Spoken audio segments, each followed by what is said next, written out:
Answer है जी। अब तो यहाँ लेन में भी मोबाइल फ़ोन निकालते डर लगता है। सर मैंने कुछ भी बदलाव नहीं देखा, सिर्फ मुफ्त में दारू एक के साथ एक फ्री दी है। आम आदमी की मानसिकता है कि मुझे कुछ भी मिल जाए, कैसा भी मिल जाए, फ्री में मिल जाए, मैं ले लूंगा। वादे तो बहुत करते हैं लेकिन उस टाइम कुछ भी नहीं करते।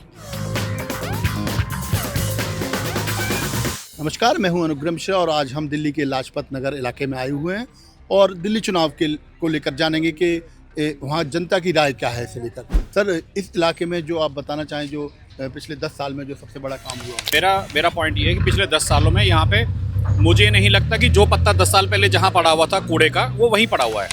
गवर्नमेंट कुछ भी नहीं करती है। पहले एक ब्लेम था कि हमारे पास सरकार है और हम एमसीडी हमारे कब्जे में नहीं, दोनों उनके पास हैं। आज की डेट में कूड़े के ढेर जस के तस हैं, हर जगह वैसे का वैसा ही फॉर्मूला है जो पहले से चल रहा था और आज भी। स्कूल दिए हैं और क्या बोलते हैं, पानी की व्यवस्था दी है, बिजली को लेके दिया है। सर मैंने कुछ भी बदलाव नहीं देखा, सिर्फ मुफ्त में दारू एक के साथ एक फ्री दी है और कोई युवा वर्ग बेरोजगारी ज़्यादा है। दिल्ली सरकार ने तो मेडिकल व्यवस्था और स्कूल में और क्या बोलते हैं बहुत सारी चीज़ें में अच्छे काम करे हैं। बड़ा काम तो ऐसा कुछ भी नहीं हुआ है यहाँ पे।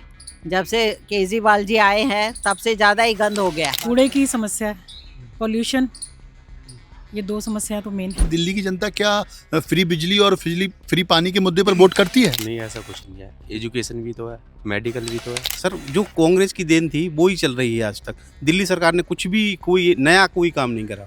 नहीं सर, गरीब लोग के लिए तो बहुत अच्छी चीज़ है फ्री बिजली फ्री पानी, क्योंकि वो इतना बिल आता है। ऐसा वैसा कुछ नहीं कि हम बिजली और पानी पे वोट दिया जाए।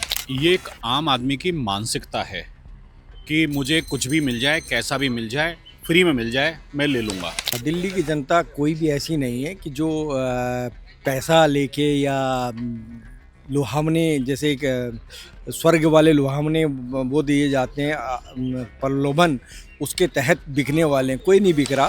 तो कुछ भी नहीं होता, वो देते ही नहीं है।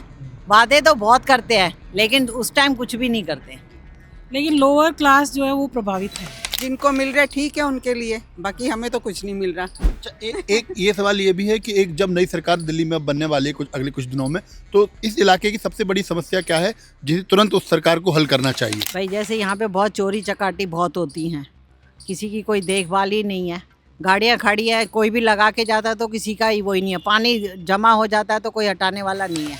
सफाई की समस्या है, यहाँ सफाई की जाए बहुत अच्छी बात होगी। Law and order and cleanliness. जो घर के बाहर गटर है ना पानी के, वो हमेशा बारिश में बंद हो जाते हैं, हमेशा। सबसे बड़ी बात, हाँ रोजगार तो है, लेकिन वो एजुकेशन लोग पढ़ेंगे लिखेंगे तब तो रोजगार मिलेगा। ये नहीं कि मतलब कि उठे आए और काम पे लग जाए। बट कोई गवर्नमेंट ने आज तक 10 साल के अंदर कोई भी जगह ऐसी कोई पार्किंग बनाई नहीं है कि जहाँ पर कि गाड़ियाँ लोग खड़ी कर जाएं कि अपने घर के आगे से। आज यहाँ पर 2 गाड़ियाँ एक साथ नहीं निकल सकती क्योंकि सबने अपनी अपनी गाड़ियाँ लगा रखी हैं। एक ये सवाल भी है कि जैसे दिल्ली में जो एयर पोल्यूशन लगातार बढ़ता है और यमुना का पानी भी पॉल्यूटेड होता जा रहा है, तो इसको लेकर आप किसे जिम्मेदार मानती हैं? भाई जो सरकार नहीं बनती है उसी की जिम्मेदारी है ना सारी। पहले तो प्रॉमिस बहुत करते हैं कि भाई ऐसे कर लेंगे, ऐसे नहीं आगे पॉल्यूशन नहीं होगा, हम सब देखेंगे। जब जीत जाते हैं उसके बाद कोई रुक ही नहीं देता बिल्कुल भी। 10 साल से केजरीवाल ने कुछ भी नहीं किया, यमुना का हो या पोल्यूशन। यमुना तो और भी पहले से गंदी हो गई है केजरीवाल जी के आने से। हम लोग को भी खुद रिस्पॉन्सिबल थोड़ा समझती हूँ कि हम लोग को भी थोड़ा ध्यान रखना चाहिए कि एटलीस्ट जो है हम और उसको ख़राब ना करें। जो जिम्मेदारी है वो हर एक इंडिविजुअल की होती है। मैं इसमें ये बहुत स्ट्रांगफुली मैं ये बोल सकता हूँ, सबकी जिम्मेदारी होती है, हर एक इंडिविजुअल की जिम्मेदारी होती है। लेकिन जो इंफ्रास्ट्रक्चर है वो गवर्नमेंट के पास होता है। तो इंफ्रास्ट्रक्चर पॉइंट ऑफ व्यू से और जो कमिटेड आपके थे कि आप 10 साल पहले जो आपके कमिटमेंट्स थे, अगर उसको फुलफिल कर लिया जाता तो जमुना इतनी बहुत बड़ी रिवर नहीं है। दिल्ली की जमुना का पोल्यूशन का सबसे बड़ा, हर 50 साल से जब से देश आज़ाद हुआ है, पूरा का पूरा सारी पॉलिटिकल पार्टियों का वो है। उसमें कोई भी एक पॉलिटिकल ऐसी पार्टी नहीं है जिसका वो नहीं है उसमें। वो कहाँ जाएगा वेस्ट? वो जमुना नदी में डायरेक्ट जाता है। ना तुमने कोई एसटीपी प्लांट इस तरीके बनाए, ना कुछ बनाया। जो 20 सालों से नाला चल रहा है वो आज तक उसे तुम साफ नहीं कर पाए, ना कुछ कर पा रहे हो।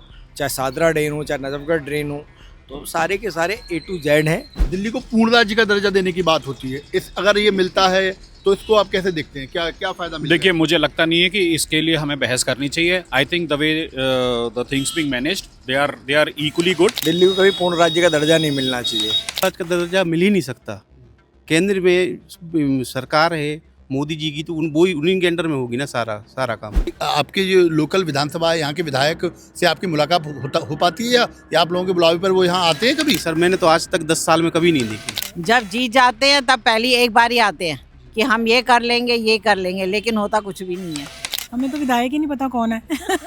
जीतने से पहले तो बहुत सारे प्रॉमिस करते हैं, पर जीतने के बाद कुछ भी नहीं होता। वोट लेने से पहले आते हैं वोट मांगने के लिए।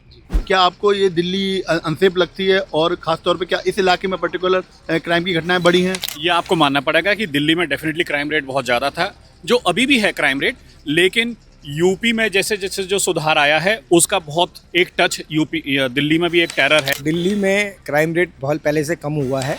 सर नहीं, क्राइम तो बहुत ज़्यादा है। अनसेफ लगती है क्योंकि लेडीज़ की कोई वो सुनवाई नहीं है। तो अनसेफ है, बच्चियां जाती हैं कॉलेज या सर्विस के लिए जाती है, जब तक आती नहीं घर में तो दिमाग उधर ही लगा रहता है। सर जी अब तो यहाँ लेन में भी मोबाइल फ़ोन निकालते डर लगता है। सवाल ये भी है कि दिल्ली में लोकसभा चुनाव में लगातार बीजेपी जीतती आई है, पिछले 3 बार से बात करें, और वैसे ही विधानसभा में लगातार आम आदमी पार्टी जीती आई है।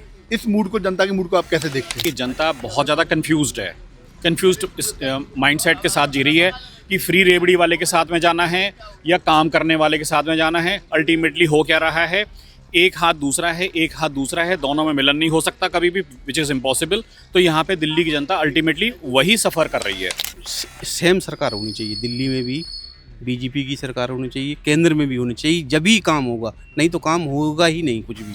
सर ऐसा काम नहीं होता बिल्कुल। जहाँ की सरकार है वहाँ को उनको अगर सपोर्ट मिले, केंद्र सरकार हो चाहे फिर आम आदमी पार्टी की सरकार हो, अगर केंद्र सरकार आम आदमी पार्टी को सपोर्ट करेंगे तो सब ठीक हो जाएगा। एक ही पार्टी को आना चाहिए, बीजेपी को। हम तो यही चाहते हैं कि भाई वही आए, वही संभाले। सेंटर और स्टेट में दोनों में एक ही गवर्नमेंट, एक ही पार्टी होनी चाहिए, बीजेपी। जब आप वोट डालने जाएंगे तो सबसे पहले क्या देखेंगे? पार्टी देखेंगे, प्रत्याशी देखेंगे, या मुख्यमंत्री का चेहरा देखकर वोट करेंगे? मुख्यमंत्री का चेहरा। सर आप पार्टी देख के वोट करेंगे। हम तो बीजेपी को ही देंगे, जो काम करेगा उसके लिए। Party plus candidate. पहले देखेंगे कि जो लीडरशिप है, जो शीर्ष नेतृत्व में जो बैठा हुआ है, उसकी मानसिकता क्या है, वो देश के साथ है या अपने साथ है।